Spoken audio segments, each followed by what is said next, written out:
Hello, my name is Justin Leclue, and I'm here today with Will Sloan. And today, we're going to be talking about pre-code Hollywood movies. And you may be wondering, wait, I don't know what that is, but Will's going to give you the lowdown. Okay, so the big period of pre-code movies is 1929 to 1934. Period just after the introduction of sound and before the actual real enforcement of the production code. What is the production code, you ask? That was in the 1920s because scandals, sexy scandals, were racking Hollywood. Well, actually, not that sexy. It was... Fatty Arbuckle was accused of killing a young woman. Yeah, and also Mabel Normand, the Keystone comedy star, was the last person to see the director William Desmond Taylor alive.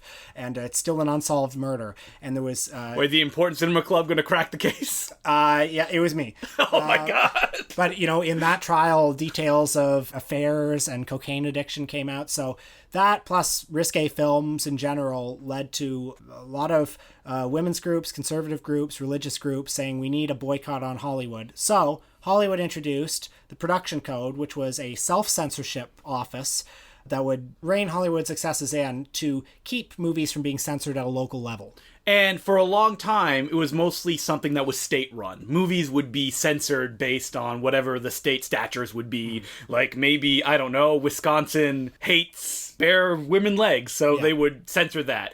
But eventually, that wasn't enough. So there was a man called William Hayes that came into the picture. I got some good facts here about William B. Hayes. So, he ruled the production code from 1922 to 1954. Here are his credentials. Former chairman of the Republican National Committee. Ooh, sounds like a good guy. Former U.S. Postmaster General. Oh. Manager of Warren G. Harding's presidential campaign, which means he was tangentially connected to Warren G. Harding's scandals and had to resign. And a Presbyterian deacon and a God-fearing man. I don't think there's anybody you could trust more than someone with those credentials. According to Hal Roach in a documentary I watched, he didn't drink, didn't smoke, but was a real human guy. Okay, then. But for a long time, even with William Hayes as the head of this production code, it wasn't really enforced that much. It all came to a head in these years, 1929 to 1934, and over the last 10 or 20 years, we've seen a rise in kind of the rediscovery of these pre-code movies on DVD box sets and TV screenings and film festivals. Movies that were a little more racy in terms of depiction of sex and drugs, and also a little more violent than you might expect from old Hollywood films, until the hammer came down. A few movies pushed it too hard, and the rules were really put into effect. So what was interesting about the Hayes Code is that, like I mentioned before, even though that Hayes was in charge, the actual organization was too small to enforce anything. Mm-hmm. So what Hollywood did, and when we talk about pre-code movies, it's not specifically about film history before the code came into play. It's actually usually a small period from 1930 to 1935. Mm-hmm. That when people mention pre-code movies, they usually come from that 5-year stretch. Mm-hmm. And one of the movies that we watched was The Red-Headed Woman, which came out in 1932 and was directed by Jack Conway. Had a good time with this one. Yeah, I did too. This movie stars Jean Harlow as Lil, an ambitious woman who seduces, the guy's just so weak. I think he's played by Chester Morris. It is indeed Chester Morris. She seduces Chester Morris, who is the wealthy businessman. The guy, fellas like us, we understand, a sexy lady like Jean Harlow comes along, and once the deed has taken place, you realize, I can't let go to my lovely wife, Irene. Who I've known my entire life. Yeah, she's a great woman. She's played by the charisma vacuum Layla Hyams. It might as well have just been a blank screen when she was on screen. But Jean Harlow is not going to give Chester Morris up that quickly because Chester Morris is her ticket to high society. So she pursues him and pursues him and pursues him and starts kissing him in phone booths and starts following him until Chester Morris just can't take it anymore. He doesn't like having his lovely wife have to endure this humiliation, so he divorces her and gets with Jean Harlow and drinks himself into a stupor. And what ends up happening after that is that it's not enough for Jean Harlow. Well, because society, the good folks in high society, they understand how she got to this position. She cheated her way to the top. She wasn't born into it like a good person. That's right. She used her feminine wiles. Which is disgusting. Yeah, and that's wrong. And Irene is still a beloved figure in town. And by the way, Jean Harlow and Chester Morris move into a mansion across the street from Irene. Just because it was the biggest mansion in town, is what Jean Harlow says. So what are you going to do? But all of Jean Harlow's attempts to break into high society are ruined. So what she decides to do is seduce an older, wealthy, what is he, an oil baron or something? Coal baron. Coal baron. And then blackmail him and makes him host a party at her house. So they host a party, and then everyone leaves a little early, and they find out, oh, it's because they're going now to a competing party at Irene's house across the street. Why would I want to go with that wet blanket? I would have stayed at Jean Harlow's. She's much more fun. That's right. And basically what ends up happening is that complications pile upon complications. Things get found out. Chester Morris goes back with his lame wife, Irene. She shoots Chester Morris. She does. Jean Harlow does. I wouldn't want to slander Irene. It doesn't matter because Jean Harlow gets away for it and has a happy ever after in Paris. Does she have a happily? Isn't it implied that she's like living out of a gutter somewhere? No, isn't she with a rich person at the end? Oh, I don't know. Maybe I missed that part. Anyway, maybe I just saw what I wanted to see. Maybe I saw what I wanted to see. Because personally, I felt that Jean Harlow gave it to all these wimpy men exactly as they deserved it. Well, there's a whole subplot in this movie where not only is she cheating on Chester Morris with the coal baron, but she's also cheating on the coal baron with her French driver. And there's a hilarious moment when a private investigator finds the proof of the affair, and he shows the picture, and it shows the coal baron leaning over next to his car to tie his shoe, and behind him, the French chauffeur is literally kissing Jean Harlow from the backseat window. It's the most perfectly staged, affair image I've ever seen. So this film was directed by Jack Conway, one of those 100-picture kind of guys. It has the infamy of being originally written by F. Scott Fitzgerald, the first draft, which was then tossed away because it wasn't racy enough, and written by Anita Luce, who did the rewrite on the film. Did you like the film? Yes, I did. I enjoyed it quite a bit. Super fun. Short, fast, yeah. Lots of sex, lots of violence. So when you talk about pre-code films, I always wondered what attracts people to it, because there's whole websites dedicated to it, right? Mm-hmm. We're the pre-code archives or nitrate on the web. Yeah. And what you quickly discover when you watch a bunch of them is, wow, these are super exciting. They are packed with sex and packed with violence. Well, but it's still sort of suggestive. I mean, a there's little, a lot, but it's not subtext, it's text. Yeah, I mean, it's ellipsis. It's like in Babyface, which we'll talk about in a minute, Barbara Stanwyck will say, why don't we go into the other room? And then it cuts to the camera moving from outside the building, moving from one floor to the next floor to symbolize that she's slept her way up the ladder. Or even in Red-Headed Woman, Jean Harlow tells her husband, I just want to bump into this coal baron guy. Just give me a meeting. And then it cuts to the coal baron guy at a window going, oh, I can't believe I did that. I didn't know who you were. But then Jean Harlow brings up her skirt and she's like, oh, well, now it's too late. That is a great scene. I think a lot of the appeal of these movies too is just the cognitive dissonance of an old movie that has any kind of sex in it. I think, there's a tendency to believe that sex was discovered in the 1960s. Mm-hmm. And, since the Hollywood movies of the mid-30s onto the 50s are so rigorously sexless, it's a surprise that there existed this very brief Shangri-La before that. I think it's in the same way that people are surprised when they read, ancient Greek plays. And they're like, whoa, look at all this sexy time in these. Or, the Kama Sutra is an amusing novelty because it's also an old thing that has sex. I guess people at a certain age just assume that everything that came before them didn't have all the stuff that they have in their life. Yeah, that's true. And that sort of history trends towards progress and that we're getting dirtier and dirtier and dirtier as it moves along. And also, we've met our grandparents. It's hard to imagine... But they did. They did. They were probably Jean Harlow back in the 30s. I mean, in the case of my grandparents, at least 5 times. Whoa. Because they had 5 kids. I don't know how it happened. They didn't like each other. They didn't trip and fall on each other and then boop, a kid popped out? Well, I think... Listen, they were doing their Christian duty. I guess. That's the only explanation. It happened 5 times, and by the time I was born, they slept in separate rooms. Did they? Yes. Wow. Yeah. What did you think, even before we talk about Babyface, of the notion of censorship in this kind of in movies in general? Big censorship pro? I think Western civilization is crumbling over a lack of morals, and we have to get back to bedrock Christianity. No, I'm against censorship. Sure. Yeah, of course. So am I. Because why would you... All that censorship does is it makes people more interested in the stuff. Yeah, it's true. And people will often make the argument of you got to take the bad with the good, and, if we're going to get Last Tango in Paris, you also have to suffer through Deep Throat. That was the argument they made in, the 70s, right? Really? It's a date argument. And then they're like, oh, you do realize I'm Marlon Brando did sexually assault. Yes, but here's the thing: porn is also great. You love porn. Porn's great. Yeah.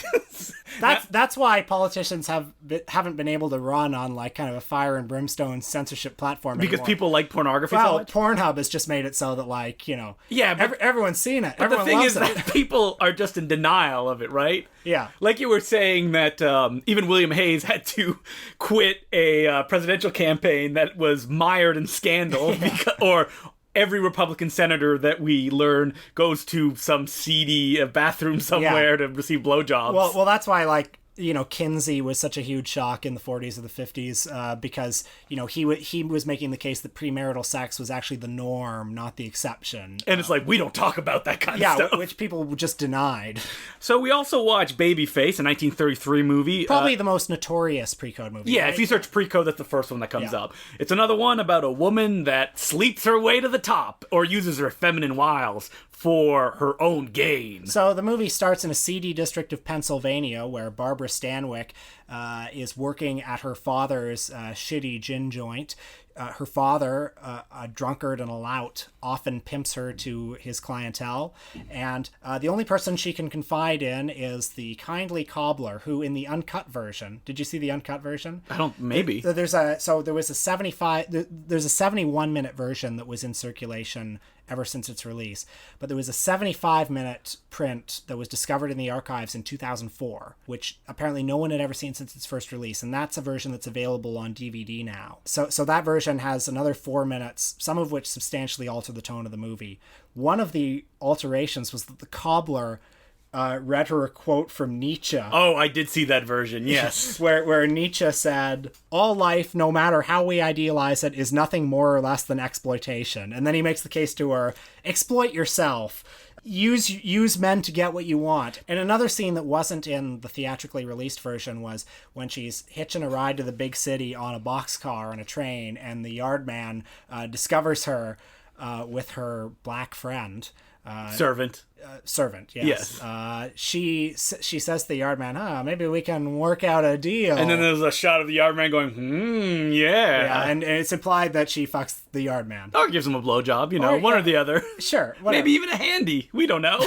Maybe the new... There's still a minute missing from even the most uncut version Maybe that came he just out. wanted to see her boobs because it was 1932 and there was no resource for that sort of thing. Listen, as we just had that conversation before, everyone was a sex maniac in 1932. that's right. Flipping through Tijuana Bibles and just...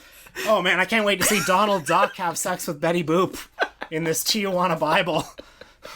If people don't know what Tijuana Bibles are, go and search it online. And lament that this is what your grandfather had to resort to. Man, Dagwood's finally gonna get it. So, you know, the Tijuana Bible tradition still exists. Though. Does Like, it? Well, I mean, the internet. you've seen, like, on internet porn sites where there will be, like, these banners on the side that it'll be a picture of, like, Marge Simpson giving a blowjob. Yeah. Or, like, somebody from Family Guy having sex. I do not understand the appeal of that. I think... I don't want to kink shame. Let's have a conversation about sexual fetishes and how they develop. I think it's that when people mature and they discover themselves sexually, the thing that's prevalent around them, let it be The Simpsons or Sonic the Hedgehog, gets those, feelings applied to them. And because of the way that we grow, at a certain point, that just stops, right? Like, you like what you like, Yeah. and that's it. Did you know that Marge Simpson actually was on the cover of Playboy a few years ago? She was? Yeah, like they did like a sort of tastefully nude. Okay, so she wasn't, like, full nude. No, She wasn't on the cover of Penthouse. I mean, of course, I flipped through it in the 7-Eleven. Whoa! Did you have to crack that plastic to get into it? Oh, or- maybe I saw it on the internet. I don't know. Okay. But somehow I saw it. Listen, I was on Pornhub. There was a video. I searched Simpsons porn. Did you ever see the comic by Brandon Reese that's like, it's been parodied and recopied a bunch of times on the internet, which is like a guy with a t-shirt that says "No Fear," and then another guy with a t-shirt that says "Simpsons porn is illegal," and then his t-shirt says "One Fear." That's funny. So anyway, Barbara Stanwyck makes it to the big city, and she asks the guy working at the big corporation, surely there's a place for somebody like me in this big building. And he says, do you have any experience? And she says, plenty. And then, They fuck. They fuck, and then she goes to the next floor, and then she fucks a young John Wayne. Yeah. And then she fucks her way to the next floor and the next floor and the next floor until Things get complicated. things get complicated, and she meets a good man who wants to doesn't care about her past. That's right. Yeah. And both versions have alternate endings. One that's happy and one that has her not getting with the man. Really? Is the uncut version her not getting with the man? Because in the version that we watch is a bit of a tragic finale, and then she still has a change of heart. I think that's the happy ending. Oh, that's the happy ending. Like Oh. she like. Well, I don't know if she gets with him. No, yeah. Well, it kind of implies that he may die. Yeah. But I really enjoyed this movie. Probably more than I enjoyed Red-Headed Woman, because Red-Headed Woman is the more trashy version of this story. Well, this one plays like the drama more real, especially in the first act where Barbara Stanwyck is horribly treated by her father, who pimps her out to someone. I remember the first time I saw this was at U of T in a sex and cinema class, and it was probably the biggest crowd pleaser of the year. Really? How can you not love this movie? This movie and Behind the Green Door were Behind the Green well, Door? I don't know if Behind the Green Door was a crowd pleaser per se. But, Well, on the Peter meter, rated a 10 out of 10. But the famous ejaculation scene towards the end, which is like a 10-minute slow motion scene with psychedelic colors. For people that have not seen Behind the Green Door, it is not a pre-code movie. Do not watch it with your grandparents. But that ejaculation scene was a big crowd pleaser in my By that you mean that everybody ejaculated. Everybody, started jerking off. No, they laughed. Oh man, this episode's so dirty. What is this, loose cannons? For the movie that we picked for this podcast, we just ended up doing two films that happen to have bad women, aka women that use their feminine wiles to get somewhere in life. But the pre-code wave kind of created a bunch of little genres as it went along, whether it would be like the gangster picture with Public Enemy and Scarface, the wave of horror films that came out in the 1930-1935 range, like Black Cat, Frankenstein, most of the Universal monster pictures that people know and love. King Kong was a very contentious movie and had to be pretty heavily censored afterwards when it was re-released. Also, Frankenstein, the 1931 Frankenstein, until the 90s, it had two very prominent scenes cut from it. One of which was when the monster throws the little girl into the river. That was cut after the first release. And the part where after Colin Clive says, it's alive, he says, in the name of God, now I know what it feels like to be God. And censors did not like the fact that he was comparing himself to a deity. So some of the kind of pre-code icons would also include Mae West. The Marx Brothers? Yeah, the Marx Brothers, including Horn Dog himself, Harpo.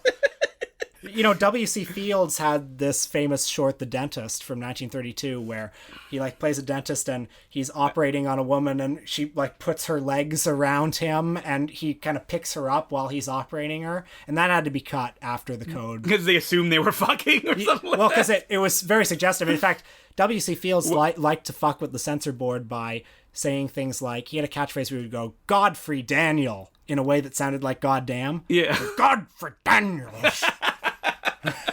And also, can't forget Betty Boop, with her visible garter belt and occasionally her visible panties. Well, if you look at Betty Boop after the censor board finally started locking down, she's wearing a higher shirt, her skirt is longer. And she wasn't as popular after. No, yeah, because people Why want would the she be? Betty Boop Tijuana Bible, I guess. People want a sexy cartoon to look at. Who sounds like a little girl. Yep.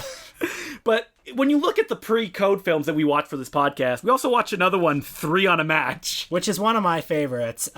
This one is by Mervyn LeRoy, who did I'm a Fugitive from the Chain Gang. Classic film. And hundreds of other Warner Brothers movies. It's weird that all the directors that we did are all factory line directors. Yeah, so this movie stars the two biggest stars of the 30s, Lyle Talbot and Humphrey Bogart. Which one will become a star? Who knows? Anyway, but it actually stars... And starring Betty Davis. Yeah. Well, not really. So it actually stars Joan Blondell, Betty Davis, and Anne Dvorak as three women who went to school together, one of whom was a bad girl and served a time in the reform school.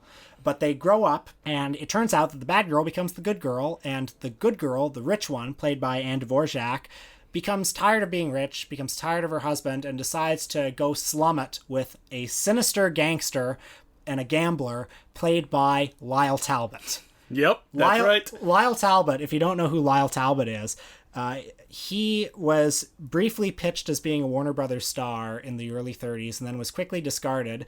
Later on, he appeared in Ed Wood's movies. He appeared in one of the Batman serials as Commissioner Gordon. And he also, I think, appeared on Ozzie and Harriet on TV. But his daughter, Margaret Talbot, writes for The New Yorker now, and she wrote a really good book about him a few years ago called The Entertainer. Huh. Yeah. Interesting. So there's your Lyle Talbot episode of the Important Cinema Club.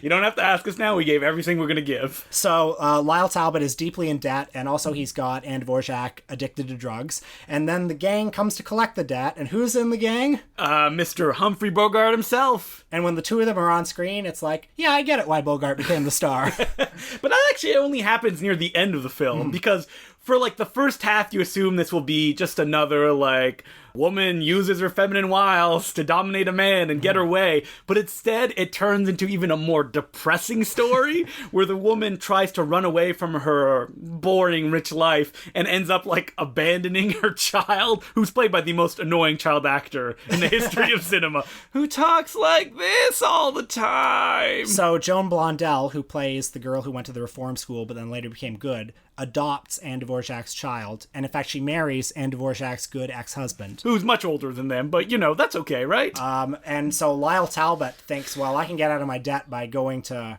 her ex-husband and stealing her kid. Which happens in the last 10 minutes of the film. Yeah, but those last 10 minutes. Holy shit. Oh my god. Do we even want to spoil it? If you want to watch it, stop listening now. It's only 70 minutes long, which it's 63 minutes. Beautiful. Yeah. But like those last 10 minutes have a little joke that Con Air would later go and steal. For all you Con Air heads, you'll understand when you see it. Yeah. And includes a body smashing against the pavement. You know, they don't do it like they used to do in 1932. So this movie to me, super fun. Got lots of crazy stuff in it. Violence, drugs, sex, kidnappings. Prostitution, drug addiction. Lyle Talbot, the whole thing. You love Lyle Talbot. Done in an hour. Yeah. This is what I want from a movie. Well, and that's the best thing about pre-code cinema, is that it feels so much more alive than the stuff that would come afterwards when you would get more cookie-cutter studio product. Well, some good movies in the studio era, too. Yeah, it is, but there's kind of a spark that I felt that all the movies that we watched felt kind of like trashy B movies and just wanted to entertain. Yeah. And I love that. Yeah, sometimes you wish that the B movies that came after would like go there a little more. Like the thing is, like if you showed any of the movies we watched for this podcast to like high schoolers, they would get into it almost instantly, I think, because it does give that stuff right off the top. A few too many of these movies pushed it a few too far. A few too many busybodies in right-wing groups decided to protest, and that's when the Cis Code actually started getting enforced. Yeah, the American Roman Catholics came along, and it was 1934, and launched a campaign against what they deemed the immorality of American cinema. That's the Catholic Legion of Decency, which is still operating in some form. Like it's the United States Office of Catholic Bishops. Still rates movies. Terrible. But instead of C for condemned, it's O for offensive. And actually, when I was at journalism school, I interviewed the guy who reviews movies. Really? For the Catholics, and I quite liked him. I thought he was pretty thoughtful. Huh. But he is not. I don't have the same views as him. Yeah, Will's like, you know what? He was starting to turn my mind around. Well, you know, we were talking, and I said to him, you know, I know you have to see a lot of bad movies, so I sympathize with you. And he's like, you know who I really love? Ed Wood. And you're like, maybe I could get on the page with him. Well, the Catholics introduced this new thing more recently where they give an L rating, which means limited adult audience, which means a movie with themes that are only appropriate for an adult audience, but which are acceptable to a thoughtful adult audience. Huh, interesting. Which is an interesting needle to thread. Because wouldn't you just want to make it offensive and nobody go and see it? Well, I think Brokeback Mountain was O for offensive because at some point it just becomes incompatible with their views. But then... Yeah, they hate gay people. Yeah, they hate gay people. Anyway, the do's and don'ts of the studio production code, maybe it would be fun to read a few of these. You have to show, so obviously no nudity, no excessive violence, no profanity. In love scenes, you have to keep at least 1 foot on the ground, which is the only way I can have sex. So you can't do the one leg... Wait, I'm trying to think about this. The old one leg... Yeah, we've all been there, Justin. The old one-leg kazoo or whatever. One-leg kazoo. I don't know what kazoo means in this context. Well, I would like you to discover it. Just search it on the internet and you will know more. Kisses can last no longer than 3 seconds. The kisses last long in these pre-code films we watched. And that Alfred Hitchcock famously got around it in Notorious by having Cary Grant and Ingrid Bergman kiss a bunch of times, like 100 times shortly. You have to show that crime does not pay. You can have no brothels. So there was a scene in Citizen Kane where Kane and the newspaper boys go to a brothel that got cut, which I can't believe that Orson Welles actually thought he was going to get it in the movie. You can have no white slavery, no miscegenation. Yeah, no white slavery. No white slavery. You cannot ridicule the clergy, and no willful offense to any nation, race, or creed. That's probably one that wasn't enforced very much. Willful offense. Okay. So, I mean, the consequences of this, you have a scene like, kind of the most that somebody can get around this was like in Casablanca, when that woman comes up to Humphrey Bogart and says, and she's trying to get a visa out of Casablanca from Captain Renault, and she says, if a good girl did a bad thing for her husband but kept it in her heart, would that be forgivable? And then he said, you should probably just go home, or something like that. Or I'd rather just go home, whatever his line was. Yeah, well, they just kept trying to thread that needle until finally, I guess the swinging 60s came around. Well, one of the movies that turned it around was The Pawnbroker in the 60s, because in that movie, a woman shows her breasts for like a second. But what people have to know about The Pawnbroker, it's also a Holocaust drama. Yeah, so it was introduced as like a one-time only exception. This because of the superior artistic value of this film, we'll let it slide. And of course, once you do that, like, it's over. Oh yeah, listen, now we'll let you show breast and boobs, but only if it's in nature films. Yeah. And they're like, oh yeah, okay, we can do that. Oh, and it's maybe worth pointing out that while this was happening, while the big studios were stuck with this code, there were other independent filmmakers who were not bound to the studio system. Yeah, because it was a self-imposed code, the same thing like the Comic Code Authority that would come along in the 50s for comic books. So they were only bound by the law. So, they would go around to towns with roadshow films about venereal disease. Mom and Dad? Mom and Dad, or later when the Supreme Court ruled that nudism per se was not obscene.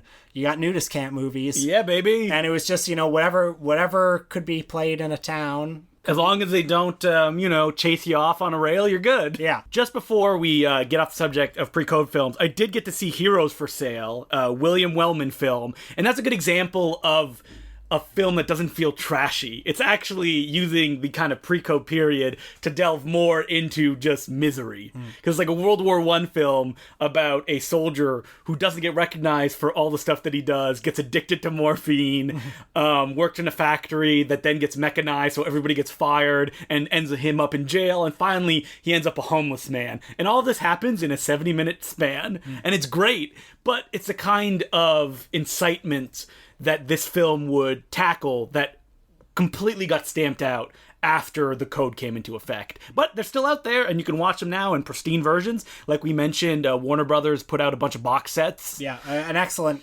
series. I think there are like 7 or 8 of them now, all with like 4 or 5 movies on each. And if you have any pre-code films you feel that we need to see, feel free to send us an email at importantcinemaclubpodcast@gmail.com.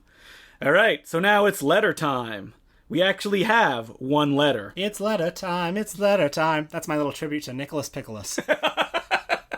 Of the classic video arcade top 10. That's right. What do you think Nicholas Pickles is doing right now? Well, I interviewed him 2 years ago. You did? Yeah, he works at a radio station in Buffalo. Okay, I thought you were going to say Radio Shack. Maybe a little bit sad. Maybe, I don't know. And for people who don't know what that show was, so we can contextualize it, it was a show where kids got to watch other kids play video games. Yes, and it aired on YTV in Canada.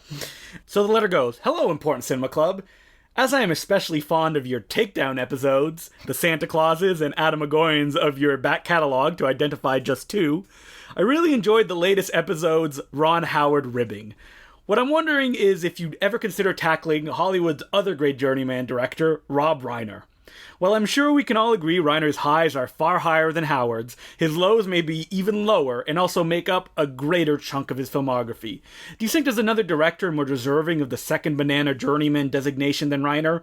Any thoughts or observations would be appreciated. Thanks, Zach Tennant. Thanks, Zach. I think that Rob Reiner has one of the saddest late career periods, and by that I mean everything past I think 1994. North? Yeah, Yeah. that's when North came out. Yeah. But because from 1984 to 1994, he had nothing but classics. Like, that was it. Yeah. And then I assume he bonked his head or something like that, or... Spinal Tap, one of the all-time classics, although I'm starting to wonder if that was as much Christopher Guest's doing as it was Reiner's. But then he has When Harry Met Sally, Stand By Me. Stand By Me is very good. A Few Good Men. I haven't seen A Few Good Men. I just saw The American President for my other podcast, but that's more of an Aaron Sorkin joint. And that's in his decline career period. But the interesting thing about Rob Reiner is that he has continually made film. If you look at his IMDb, like every 2 years he's made a film. How about this movie he's got that's been on the shelf for a while where Woody Harrelson plays LBJ and he's got this, like, heavy Mrs. Doubtfire makeup on his face? Did it ever play at any film fest? It played at TIFF. Oh, it was a gala, of course, in the second half of the festival. That's when you know you're in trouble. And after that, it was just basically forgotten, I guess, because it never came out. I think it might be coming out later this year. Yeah, I think I could see us doing a Rob Reiner episode. I would not call myself a fan. I mean, I would consider myself a fan of Princess Bride. Oh, you're right. I forgot about Princess Bride. Princess Bride and This Is Spinal Tap are two all-timers, and he gets into heaven on those alone. So I don't know if I call him a journeyman in that respect, just because he does have those classics in his career. I would just call him more of a sad director as time went on. I enjoy him as an actor. Oh, he's great as an actor. I thought he was really fun in Wolf of Wall Street just recently. All right, and Zach mentioned that he loves the episodes where we take down movies, but you don't do that often. We kind of talked about it in the last episode. Yeah. But we do it a lot on the Patreon that we have. Because it's easier. It's so easy. Like this week, we did Transformers 5 the last night. Do you want to hear us sound off on the new Transformers film? Actually, we have a few nice things to say about it. Well, you won't know what they are unless you give us $5 a month to get 4 new episodes. Who are our new subscribers that we want to thank? Well, I'd like to thank Tom, Rary, Sam, Andrew, Brandon, and April. Thank you very much for becoming Patreon subscribers, because you only get really half of the Important Cinema Club experience. Yeah. And once you get that other half, all will be made clear. Because let's pull the curtain back a little bit. We actually record the Patreon ones before we do the normal ones, so we're all fired up, and we wave our hands and stuff like that. Yeah. And this is the much more calm Justin and Will. Yeah. All right, so next week. Sofia Coppola. Why? Topical. Yeah, because her remake of The Beguiled came out, the Don Siegel Clint Eastwood film. And, it'll be easy. She doesn't have that many films we have to watch. We're going to get to it eventually, so why not now? I'm going to have to watch somewhere, aren't I? The Stephen... You don't have to. Have you seen it? No, I haven't. Okay, I was going to say if you've seen it, there's no need to rewatch. But it'll give us a chance to also watch New York Stories, which she co-wrote the Francis Ford Coppola film. Starting to reconsider. How about Godfather 3? I like Godfather 3. I can dust up the Blu-ray that I have and put it into the player. I can dust off the VHS tape that I watched in 2005 and have not seen since of Godfather 3. All right, so that's what we're going to be doing next week. If you have any questions, comments, send us an email at importantcinemaclubpodcast@gmail.com. Rate and review us on iTunes. Yeah. And until then, my name's Justin DeClue. I'm Will Sloan, and the balcony is closed. Wait, what's that from? That's from Siskel and Ebert. Oh, is it? We're kind of the new Siskel and Ebert.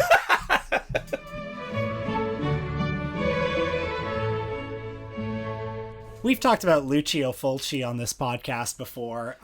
He's somebody who had one of those like golden periods in the late 70s, early 80s. First of all, Italian horror filmmaker, made The Beyond, made Zombie. Yeah, he made like a bunch of, splatter classics. And for people who haven't heard the episode we did on him before, what's interesting about his career is that he was actually a comedy filmmaker for a long time, kind of stumbled into making Zombie, and that really took off, and he just made that the rest of his career. So I recently watched 2 of the films from his late period. The late period is not well regarded. I saw the Blu-ray of Enigma on Will's desk, and I went, why did you get this? And I said, that's a good question, because I have too much money. But not me. Donate to our Patreon. I got it for the hour-long documentary about Fulci in decline. That's how, distributors get us, right? Yeah. As we mentioned before, it's like Beyond the Darkness, the Joe D'Amato film, is remastered on Blu-ray. It's like, I don't care. But there's an hour documentary about him, and I'm like, well, yeah, and here's my money. That's why I bought Beyond the Darkness on Blu-ray. So you got Enigma, and what was the other one? Zombie 3, which is actually Zombie 2. That's right. And Zombie 3 It's because Zombie 2 was the Fulci one, and Zombie was the George Romero one. Yeah, that was right. also Dawn of the Dead. Zombie 3 was directed maybe 60% by Bruno Mattei. And Claudio Fargasso, the director of Troll 2. Because Fulci got sick.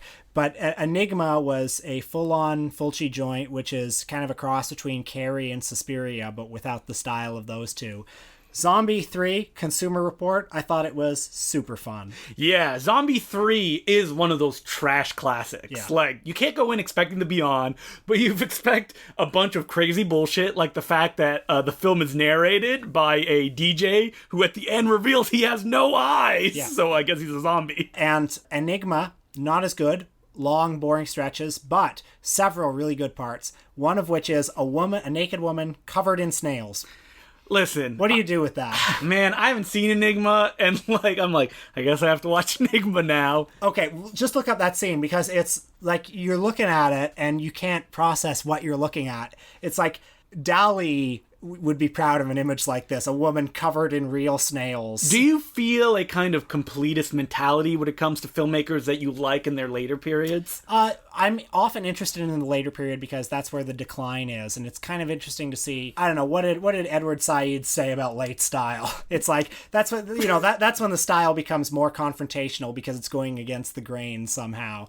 And in the later ones, it's like sometimes their style can be so extreme, they're so far into their own head that it seems cut off from the world somehow. Well, Fulci was always a director that feels like he was struggling. That's such bullshit that I just said, but it's like, somebody like Chaplin in his later... couldn't let like 10 seconds go before. Because I felt guilty about what I just said because it's such bullshit. The second you started was going, I'm going to quote Edward Said, I was like, oh man, all right, sure. But like I look at some of the later Chaplin movies like King of New York and it's like it's so Chaplin to the exclusion of any, but it's any not good. advancement. No, but it's interesting because Yeah, it's it like is. it's shtick at this point. It's self-parody. But at that point, yeah, like, because Fulci even made a film that was a self-parody that starred him called Cat in the Brain. Yeah. That was all about him just seeing violent images. And it's not very good. No, it's not. It sounds great on paper. It's like Lucio Fulci does 8.5, and you're like, whoa, sweet. Yeah. Then you got to sit down and watch it. Yeah, and he's not a good actor. No, he's not. But he is wearing a great Elmer Fudd getup in the film.